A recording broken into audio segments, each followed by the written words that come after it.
What's good, everybody? Hey, Welcome hey. back to your All I Need podcast. I'm having some technical. There we go. All right. Welcome back to your All I Need podcast. I'm Joe, and this is my handsome husband, Lo. How you doing, babe? I'm good. What's up, y'all? Try to put on your sexy. Good. What's up, y'all? That was cute, babe. All right. So, guys, we missed y'all. We're going to jump back into episode 3. And today we Yes. have a hilarious and powerful couple on that I think will be a lot of fun for our listeners. And they have a lot to share. Their story is pretty cool. It is. But before we jump into that, it's time for Sanctified and Secular. You ready, babe? I'm ready.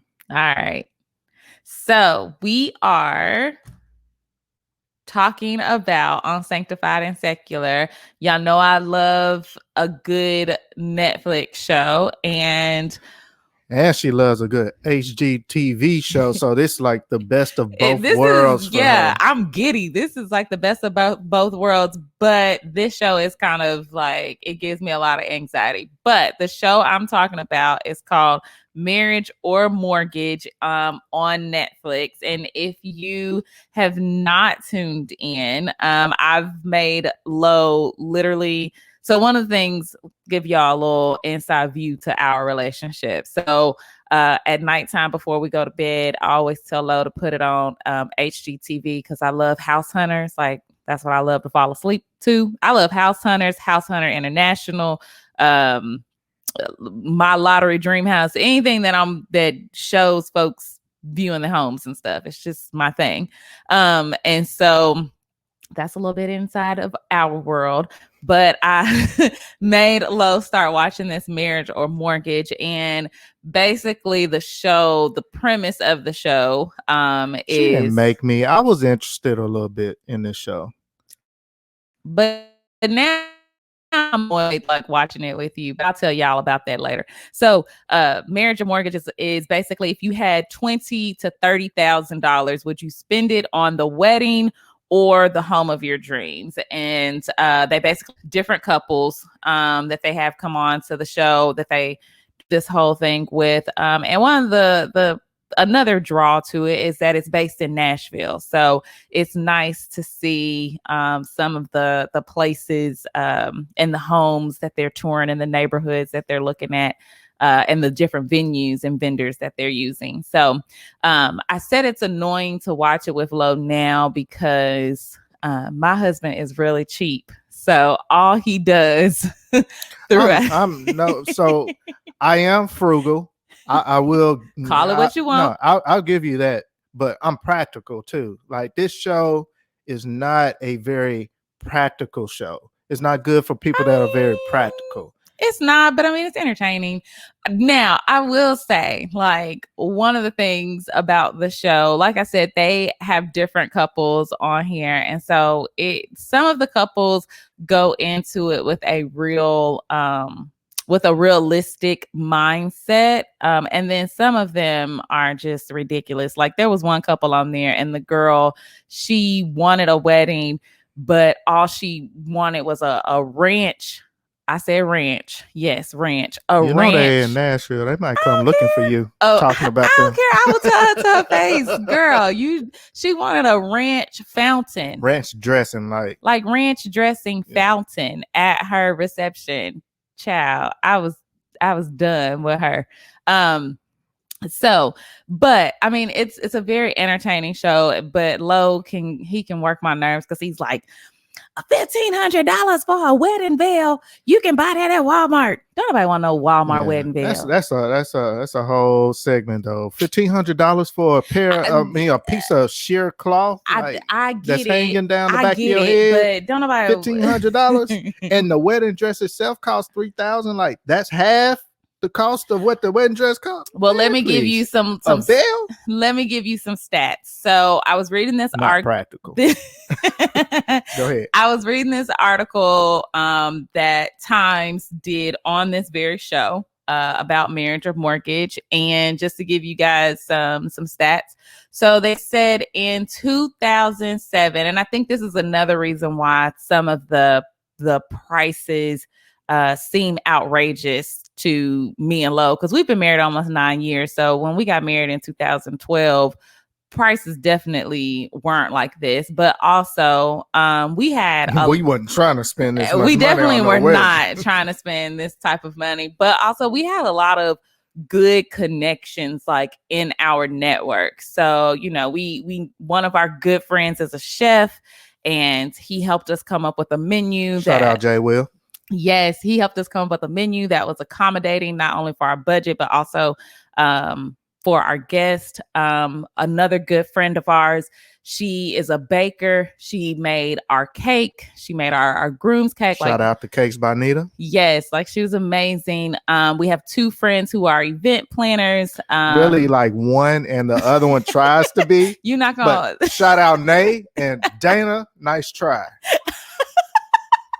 She is going to fight you anyway. Dana is not an event planner. You will not. Dana is a pharmacist. She's a great pharmacist. First of all, a pharmacist. First of all, Dana did our wedding, and she made our invitations for our wedding. Needless to say, Dana, I love you. You can come for Lo later. She's a creative person. You can come for Lo later. And shout out to your friends who have side hustles, because they come through in a clutch. But my point is that we had a lot of folks in our network who helped us save on costs. So bringing it back to the article, this Times article said, you know, to put it in context, in 2007, the average cost of a wedding was $16,000. Fast forward to 2019, the average cost is $33,000 is what most people are spending on a wedding. And in 2020, now hold on, we know the Times ain't come to the hood to get them numbers, so we know y'all in the hood. Y'all had numbers probably like we did, about 5,000. All right, in 20, we're a little more than 5. We're about 7. All right, go ahead. In 2020, though, of course, that number dropped to about 19,000, but it's expected to rise again. And in this Times article, basically, you know, a wedding is more of an emotional decision. It's also more of an emotional display, because you're not only having to answer to your future spouse, but you're also having to accommodate the wishes and wants and needs of people around you, like your parents. You know, you may have an aunt, a sister, a cousin, whomever that may want certain little mementos in your wedding.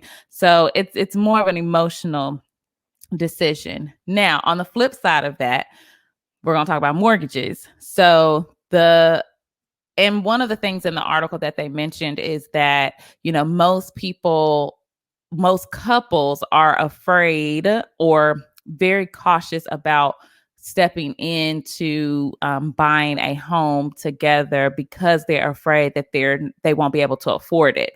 And the Times article said that the average debt that an American carries is about $90,000. And that's an accumulation of everything from, you know, credit card debt to consumer debt, student loans. Joe Biden, I wish you would come on through, Joe. You gonna be waiting. I'm waiting. You gonna be at the door. Joe, I'm waiting. But the number one barrier that most couples face when it comes to home ownership is affording the down payment. And a lot of that is educational or informative, because a lot of couples or people think that you need more for the down payment than what you actually do. And then, of course, there are things like the black-white home ownership gap. And in 2018, it was at its highest level of 30.5 percentage points in almost 50 years. So, which we're only on episode 3 of this show. Mm-hmm. But I will assume that by the time we get to the end, we've only seen one black couple, 2 white couples. we are going to see way more white couples than black couples on this show because of the price point in which they're basing the guests that appear on the show. The 20 to 30,000. Oh, I was like, what? I'm trying to do the, You the one gave that fact. But I'm kind of slow on the math, so I was trying to get it all. But the benefits of home ownership, and I love that the article included this, but the benefits of home ownership is, of course, number one, it builds wealth. So it's a forced savings plan. It's a source of stable housing, and then it locks in your housing costs. And then two, it's potential for equity and appreciation.